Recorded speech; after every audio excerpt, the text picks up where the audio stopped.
Student, today's topic is interest on drawings. First of all आप सबको पता होगा कि इंटरेस्ट ऑन ड्राइंग्स क्या होता है ना। ड्राइंग्स जो पार्टनर ने हमारे पैसे विड्रॉ करे हैं या कुछ भी एनीथिंग गुड्स विड्रॉ करी है, मशीन विड्रॉ की है फॉर पर्सनल यूज़, उसमें हम उसको कहते हैं कि आप हमें इंटरेस्ट दो। ठीक है, तो इंटरेस्ट ऑन ड्राइंग हम फर्म के लिए इनकम है और पार्टनर के लिए वो एक एक्सपेंस है। तो इसकी जर्नल एंट्री क्या होगी, क्योंकि फर्म के लिए इनकम है और all the transaction are recorded from the point of view of the business. Firm के लिए इनकम है और पार्टनर के लिए एक्सपेंस है, इससे उसका कैपिटल रिड्यूस होगा। तो जिस भी पार्टनर के ड्राइंग पे आपने इंटरेस्ट लगाया है उस पार्टनर का कैपिटल डेबिट हो जाएगा, लेकिन अगर कैपिटल फिक्स है तो करंट अकाउंट आएगा। ये बहुत ध्यान देने वाली बात होती है कि कैपिटल फिक्स है या नहीं है, क्योंकि अगर कैपिटल फिक्स है और आपने कैपिटल अकाउंट से एंट्री करी तो जर्नल एंट्री का मार्क्स नहीं मिलेगा। तो ये तो हो गई जर्नल एंट्री। अब क्वेश्चन जो कि डिफिकल्ट होता है थोड़ा सा, how to calculate interest on drawing. ठीक है, अब इंटरेस्ट ऑन ड्राइंग्स के लिए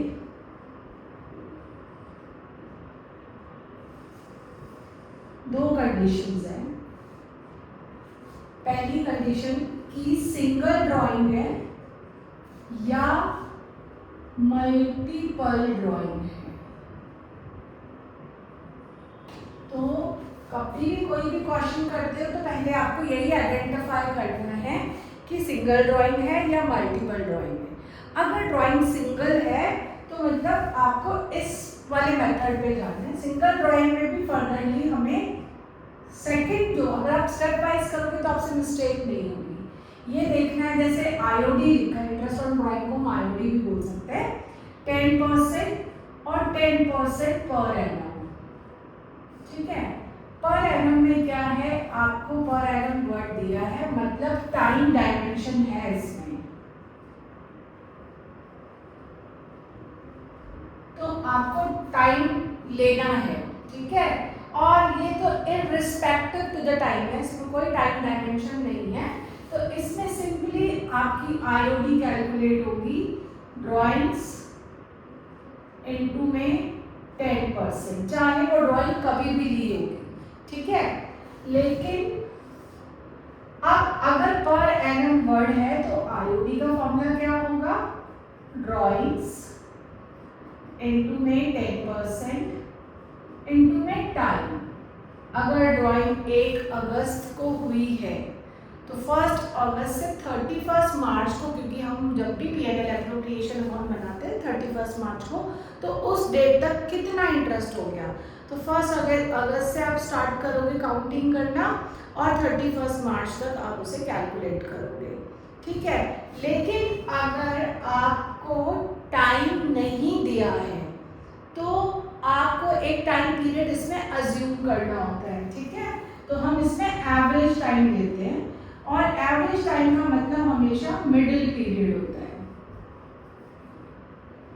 अगर बिजनेस 1 अप्रैल से स्टार्ट हुआ है तो एवरेज टाइम क्या होगा, 6 मंथ।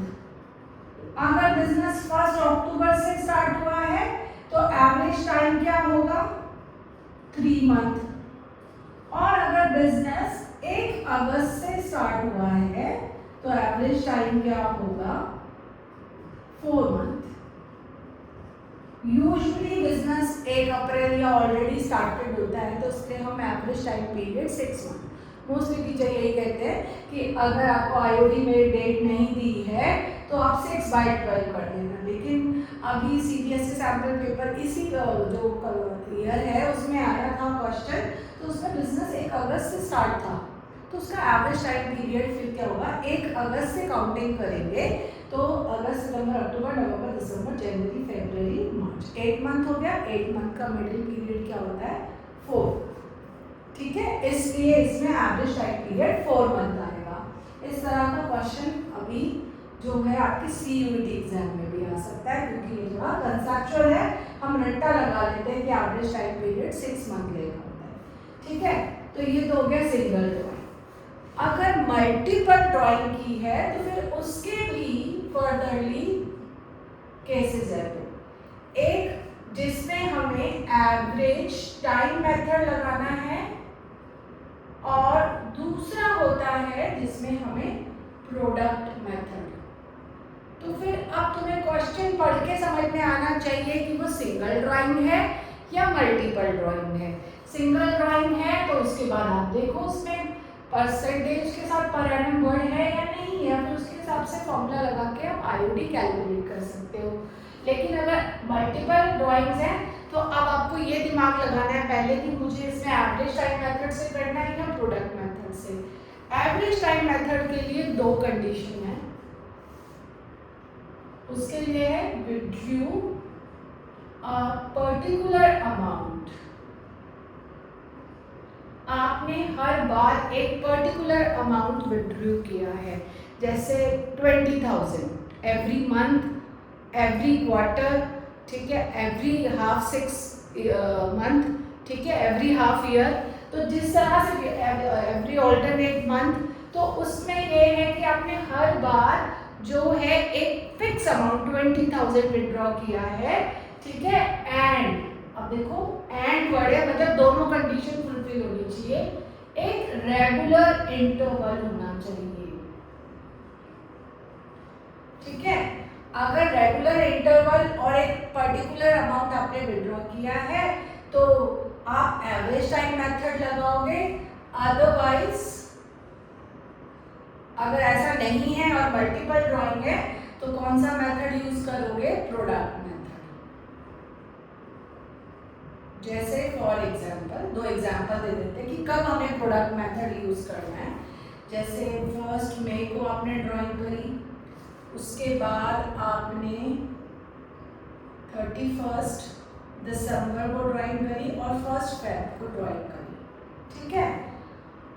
10,000 10,000 10,000, यहाँ अमाउंट पर्टिकुलर है लेकिन आपका जो है टाइम पीरियड वो रेगुलर इंटरवल नहीं है। कभी कभी 1 तारीख को निकाल रहे हो, कभी 31 तारीख को निकाल रहे हो, कभी 1 फेब को, तो आपका प्रोडक्ट मेथड लगेगा, ठीक है। दूसरा एग्जाम्पल, 1 अप्रैल को निकाला, 1 जुलाई को, 1 अक्टूबर को और 1 जनवरी को, लेकिन अभी आपने अमाउंट ऐसे कर दी, ठीक है। तो अगेन आपको कौन सा मेथड लगने वाला है? प्रोडक्ट मेथड, क्योंकि अभी आपका टाइम जो है टाइम पीरियड तो रेगुलर इंटरवल है, at the beginning of every quarter है, ठीक है, लेकिन आपका अमाउंट पर्टिकुलर नहीं है। तो इस केस में भी प्रोडक्ट मेथड लगेगा, इस केस में भी प्रोडक्ट मेथड लगेगा, ठीक है। उसको हम करते कैसे हैं? अब यहाँ पर हमने डेट लिख ली है, ये अमाउंट लिख दिया और फिर टाइम लेफ्ट। टाइम लेफ्ट मतलब 1 मई के बाद 31 मार्च तक कितना टाइम लेफ्ट है, ठीक है। तो ये हो गया 11 महीने, ये हो गया 3 महीने और ये हो गया 2 महीने, ठीक है। इनको मल्टीप्लाई कर दो, 1,10,000 10,000 30,000 एंड 20,000, फिर इनका प्रोडक्ट निकाल लो, 1,60,000। इस वाले मेथड में आईओडी का फॉर्मूला होता है टोटल प्रोडक्ट, ये जो आपने टोटल किया, इनटू में 1/12। इसमें एवरेज टाइम हमेशा 1, क्योंकि आपने हर ड्राइंग का इंडिविजुअली टाइम लेफ्ट निकाला है, इसलिए इसमें एवरेज टाइम आपका 1 मंथ रहेगा, इनटू में परसेंटेज। सपोज परसेंटेज हमारी 10% है, तो 1,60,000 इंटू में 1/12 इंटू में 10%। सेम वे में इसको भी करोगे, इसका टाइम लेफ्ट निकाल के, मतलब प्रोडक्ट मेथड में आपने ये पहले टोटल प्रोडक्ट निकालना है टाइम लेफ्ट से मल्टीप्लाई करके, और फिर जो है आईओडी कैलकुलेट करनी है। सबसे ज़्यादा इम्पोर्टेंट मेथड जो आपके एमसीक्यू में, क्योंकि एमसीक्यू में सिर्फ आईओडी ही निकालनी नहीं आती, कई बार एवरेज टाइम निकालना भी आता है, ठीक है। तो एवरेज टाइम का फॉर्मूला क्या होता है? सबसे पहले आपको एवरेज टाइम निकालना सीखना पड़ेगा। इसमें time left after first drawing plus time left after last drawing upon में 2।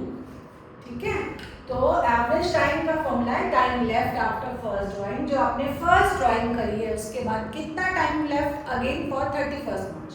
ठीक है, एंड जो लास्ट वाली ड्राइंग करी उसके बाद कितना टाइम लेफ्ट है अपॉन में 2। और फिर हम आईओडी का क्या फॉर्मूला लगाएंगे, टोटल ड्राइंग्स। टोटल ड्राइंग्स का मतलब आपको पता होना चाहिए कि पूरे साल में आपने इन टोटल कितनी ड्राइंग करी है, इनटू में एवरेज टाइम अपॉन में 12, फॉर्मूले में अपॉन में 12 है, इनटू में परसेंटेज। ठीक है, तो ये आईओडी का जो है फॉर्मूला है, एवरेज टाइम का ये फॉर्मूला है। और उसके बाद आईओडी निकालने के लिए टोटल ड्राइंग्स इनटू में एवरेज टाइम अपॉन में 12 इनटू में परसेंटेज। अब एक आध एग्जांपल कर लेते हैं एवरेज टाइम निकालने के, जैसे बिगनिंग ऑफ ईच मंथ। ठीक है, 10,000 आपने विड्रॉ किए। ठीक है, बिगनिंग ऑफ ईच मंथ मतलब पहली, देखो हमें सिर्फ फर्स्ट और लास्ट ड्राइंग देखनी है, तो उसने पहले ड्राइंग 1 अप्रैल को की होगी, फिर 1 मई को, फिर 1 जून, जुलाई, इस तरह से सो ऑन। लास्ट वाली उसने करी होगी 1 मार्च को।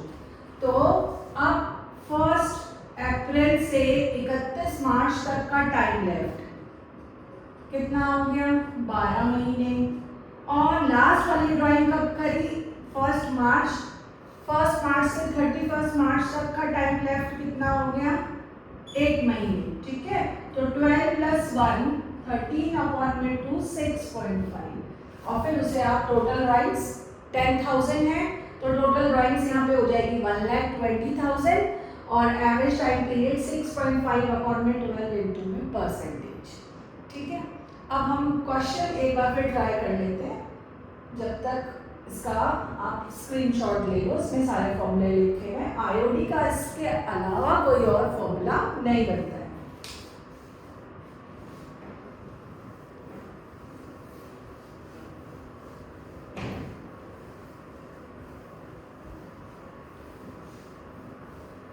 अब आप स्टेप बाय स्टेप करोगे, पहले ये देखोगे कि कौन सी ड्राइंग है, सिंगल है, मल्टीपल है, और फिर कौन से केस पे आपको जाना होता है। आपको फॉर्मूला याद होना चाहिए और फॉर्मूला पुट करना है। ठीक है, जैसे कि आपको दिया हुआ है ए विड्रू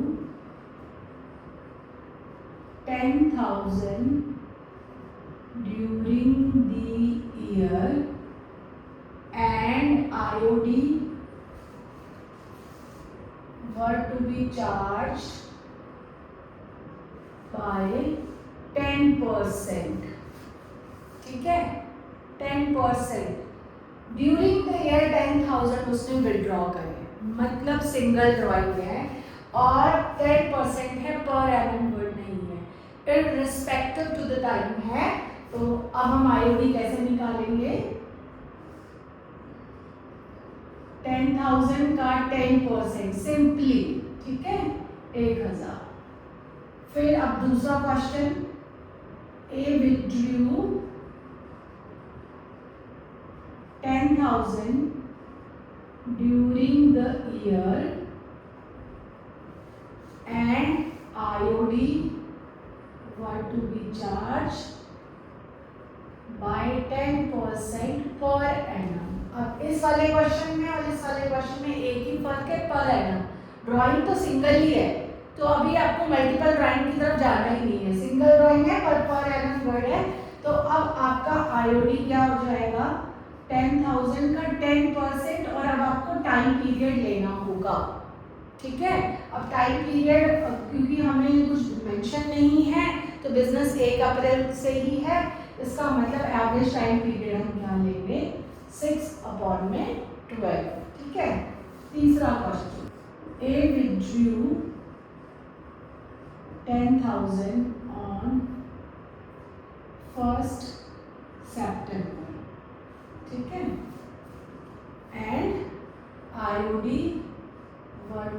चार्ज बाय 10%। ठीक है, अब इसमें 10% लिखा है। ठीक है, आपको भले ही 1 सितंबर की डेट दी है लेकिन फिर से वही होगा। ठीक है, अब ये वाला क्वेश्चन सेम है लेकिन 10% पर एनम। तो अब क्या होगा, 10,000 का 10%। एंड अब आप देखोगे सितंबर से जो है हमारा इंटरेस्ट ऑन ड्राइंग कैलकुलेट होगा। सितंबर, अक्टूबर, नवंबर, दिसंबर, जनवरी, फरवरी, मार्च, 7 मंथ। ठीक है, तो 7/12 हो गया। और अब आपका आंसर क्या आ जाएगा, 7,000/12। और आप इसे कैलकुलेट कर लेना, पॉइंट में आंसर आना होगा इसका। ठीक है, तो सिंगल के तो यही मैक्सिमम पॉसिबल केसेस है। अब आ जाता है मल्टीपल वंस में।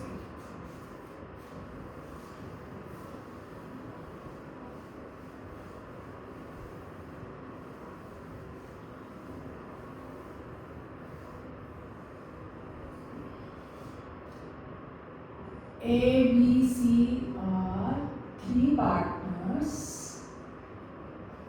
ठीक है, A withdrew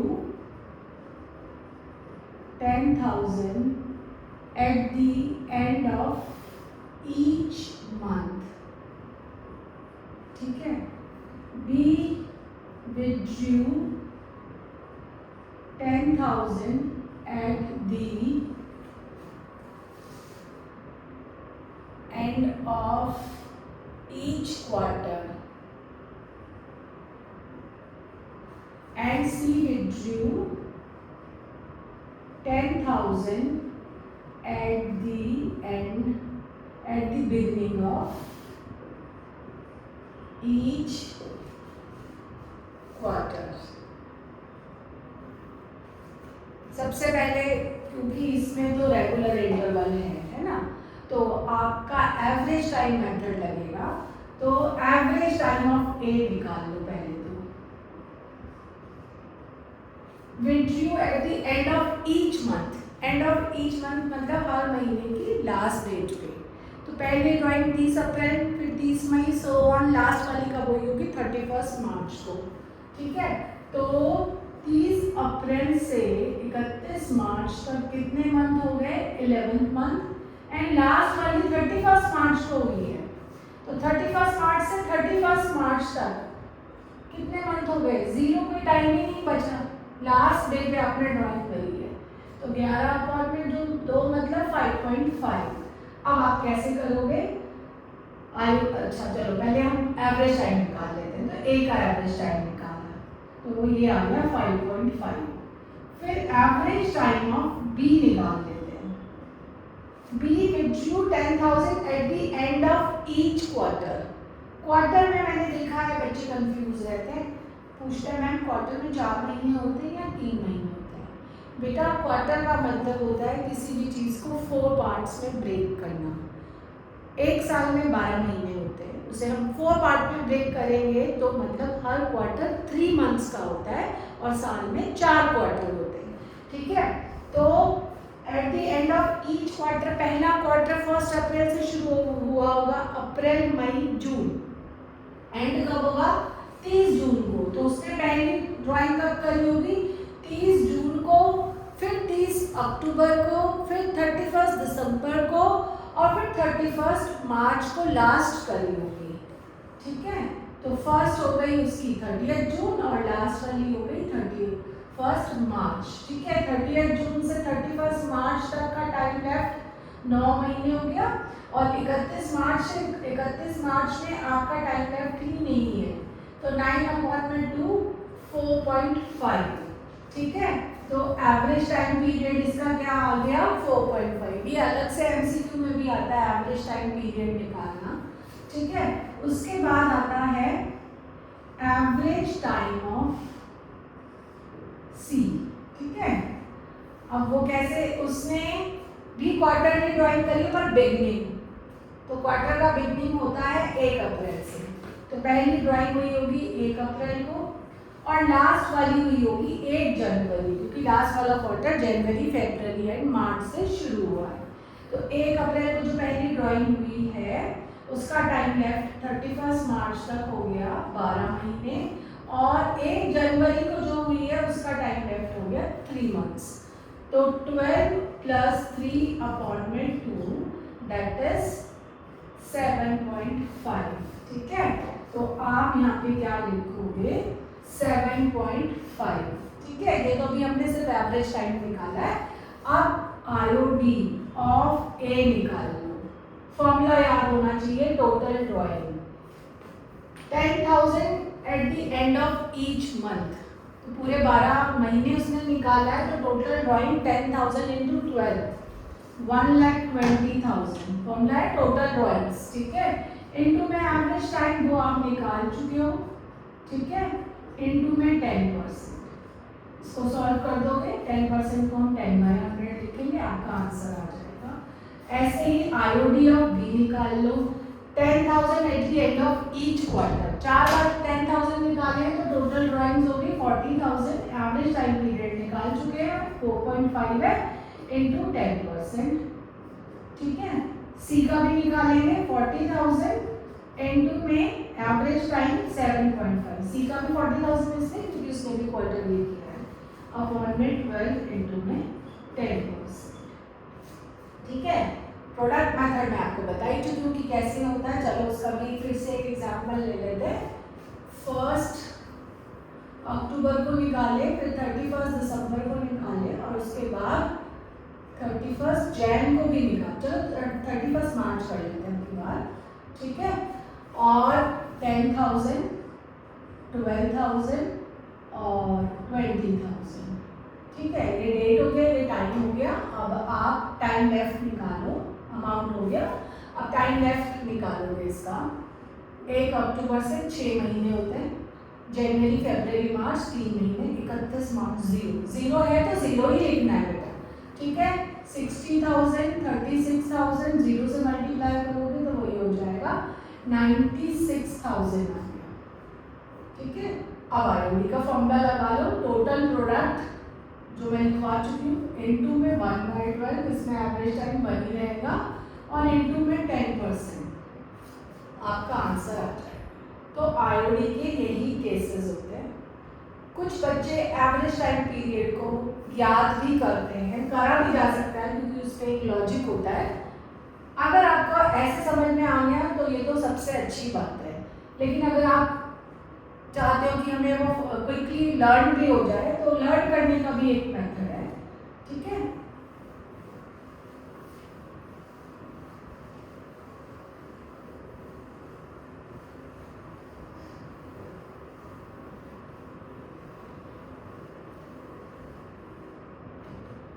एवरेज टाइम।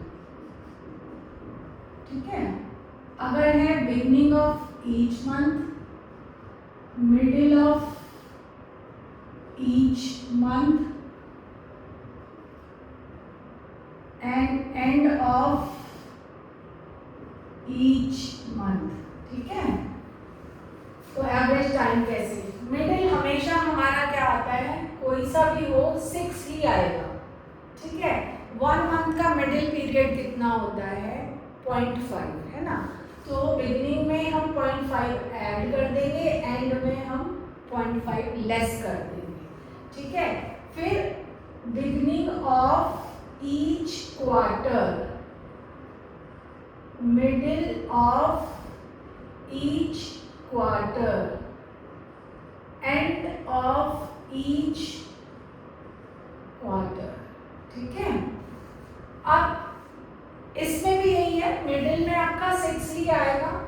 अब एक क्वार्टर अभी बताया जैसे 3 महीने का होता है, 3 का बीच का पीरियड होता है 1.5 मंथ। बिगनिंग में 1.5 प्लस हो जाएंगे, और एंड में अभी हमने क्वेश्चन किया, देखो उसमें एक में 7.5 और 4.5 आया था। ठीक है, फिर middle of each half year, beginning of each half year, and and of each half year. ठीक है, अगेन फिर से मिडिल का आपका आंसर क्या आएगा 6 आएगा। ठीक है, हाफ ईयर मतलब 6 मंथ, उसका मिडिल पीरियड कितना होता है 3 मंथ्स, ठीक है।